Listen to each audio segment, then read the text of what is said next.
All right, these slides at the beginning will be a review of acids and bases. If they are not, then you will need to stop the video and write down the things that appear so you can complete your notes. I'm going to try to move through this fairly quickly until we get to the calculation portion or maybe the more difficult conceptual ideas, and then we can slow it down a little bit so we can understand what we're doing. All right, so the first thing we're going to do is just define an acid and a base as a substance that increases the concentration of H plus or of OH minus. And then when we want to write the reaction of a particular product, we can see that when we do this, the acid will generate H plus and the base will generate hydroxide ion. All right, we've got a couple of different definitions for acids and bases. The first one is Arrhenius.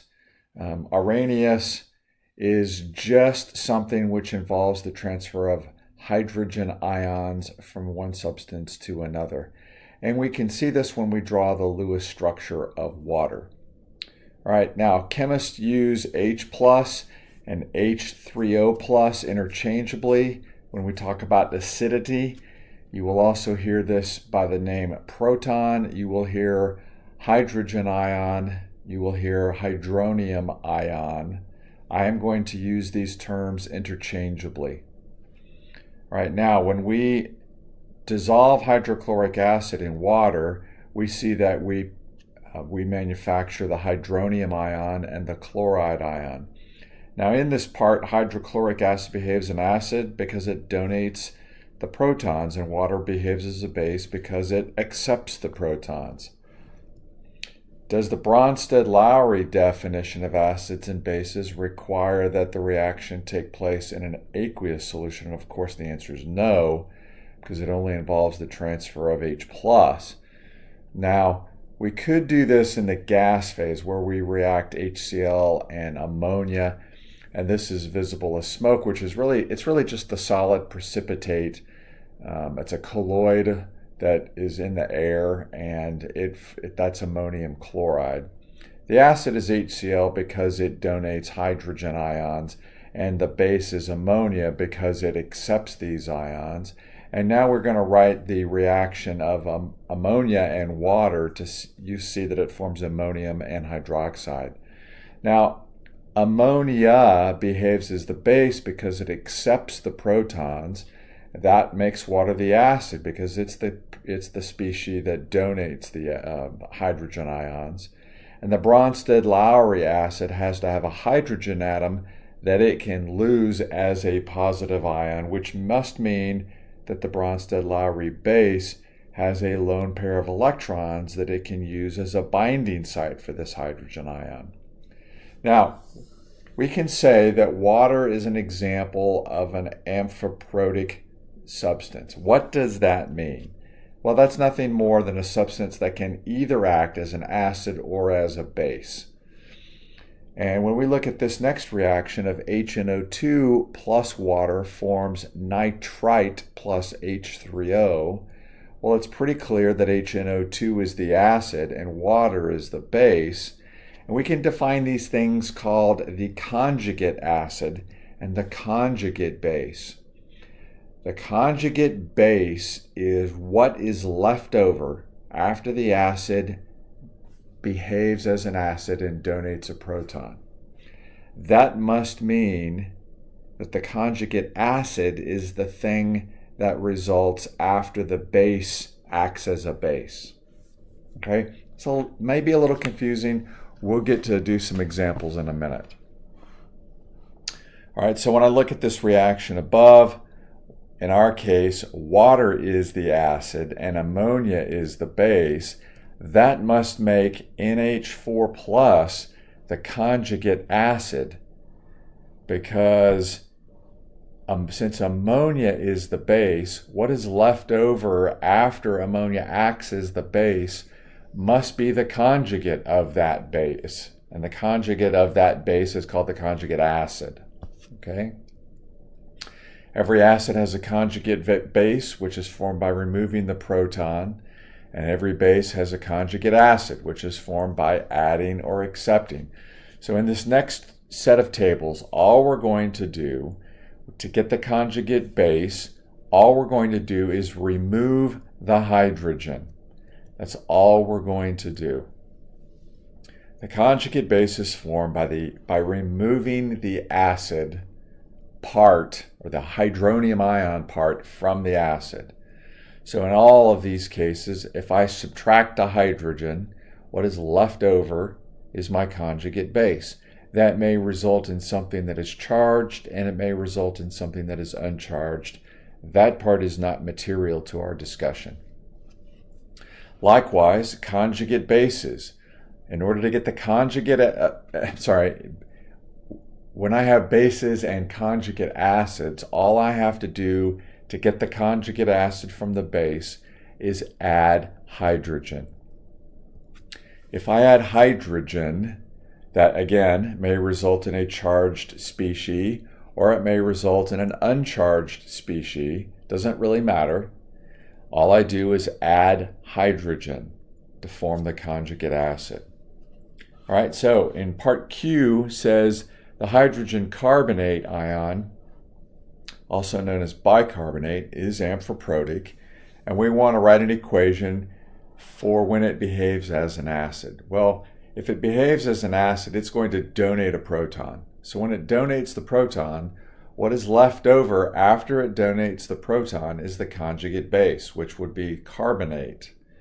Therefore, the base must be H2O, and its conjugate acid is H3O+. Now we're going to do the other way. We're going to say that hydrogen carbonate or bicarbonate behaves as a base. When it behaves as a base, it accepts a hydrogen. And when it accepts a hydrogen, it turns into the conjugate acid, which would be H2CO3. All right, so when we can fill in the blanks, we can see that the stronger an acid is, the weaker is its conjugate base, and the stronger a base, the weaker its conjugate acid. Now we want to describe the difference between strong acid and weak acid. A strong acid, which I'm abbreviating as SA, completely and 100% dissociates, and it forms H3O+ and the conjugate base. Now this conjugate base, it's not going to turn around and form, it's not going to grab a hold of a hydrogen, so it's not really a base. I mean, we call it a conjugate base because it's what's left over, but it has practically zero tendency to be protonated. Whereas a weak acid, this is going to partially dissociate to form H3O+ and a conjugate base, and this does have some tendency to be protonated. Now, in AP chemistry, we have 7 strong acids, and these are the strong acids. You should know these. These should be automatic for you. You will need to know them. And when we say strong acids, what we mean is they dissociate completely. There is no equilibrium set up. It is a 100% dissociation reaction. All right, now, if we've talked about strong acids, then we have to talk about weak acids. And some of these can be found in our textbook. There are literally hundreds of these. We've only got 8 right here. These are some very common ones. We'll take a look at some others in this discussion. But you could see all manner of weak acids. How do you know if it's a weak acid? If it's not one of the 7 strong acids, it is a weak acid. The other way you know is if you see an equilibrium set of arrows, double-headed arrows pointed both directions, you know it's an equilibrium situation, therefore it must be a weak acid and cannot be a strong acid. Now the questions here ask, why does the nitrate ion have negligible basicity?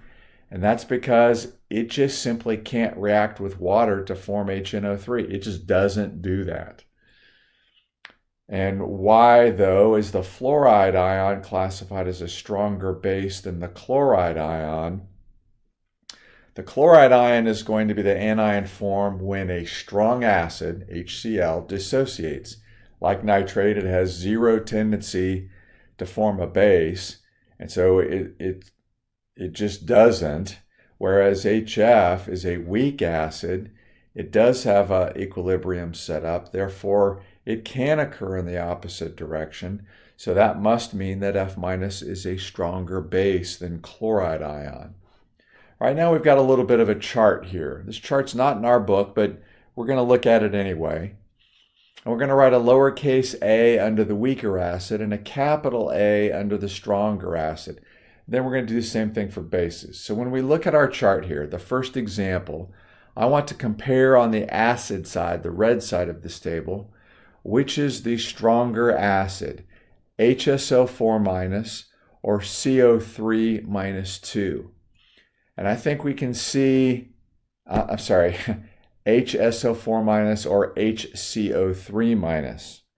And we can clearly see that HSO4- is the stronger acid because it's higher up on the chart. So we're going to write capital A and little a. And then for carbonate versus sulfate, we can look and see on our blue chart for bases which is the stronger one and which is the weaker one. So because the strong acid and the strong base is on the left side of this reaction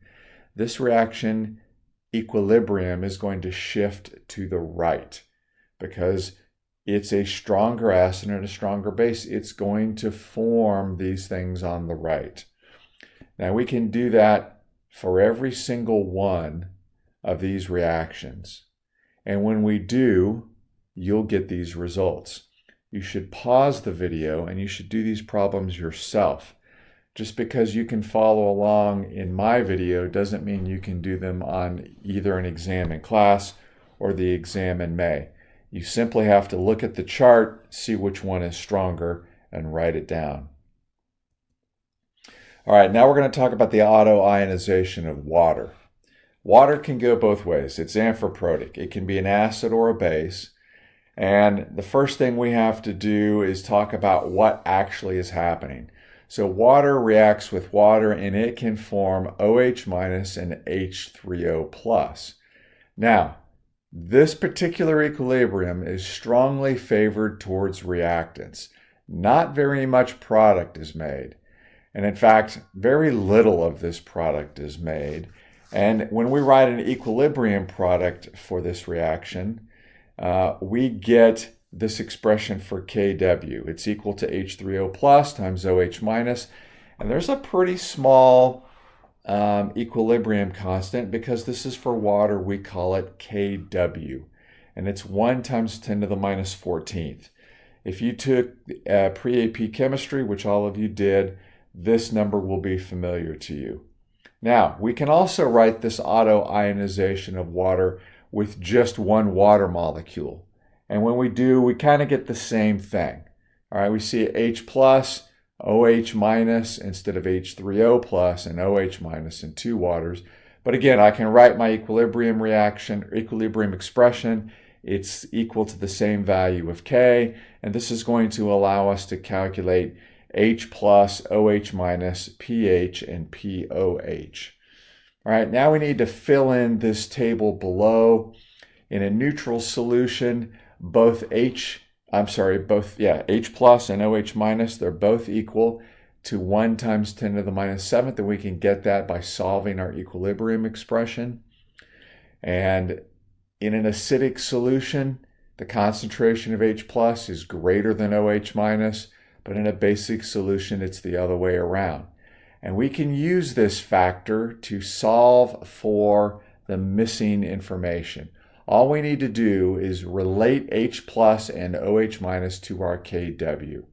And we can do that by dividing Kw by the other thing and get the third thing we're looking for. And when we do that, we fill in the blanks, we get these numbers. I'm going to pause here and we'll pick up in the next video.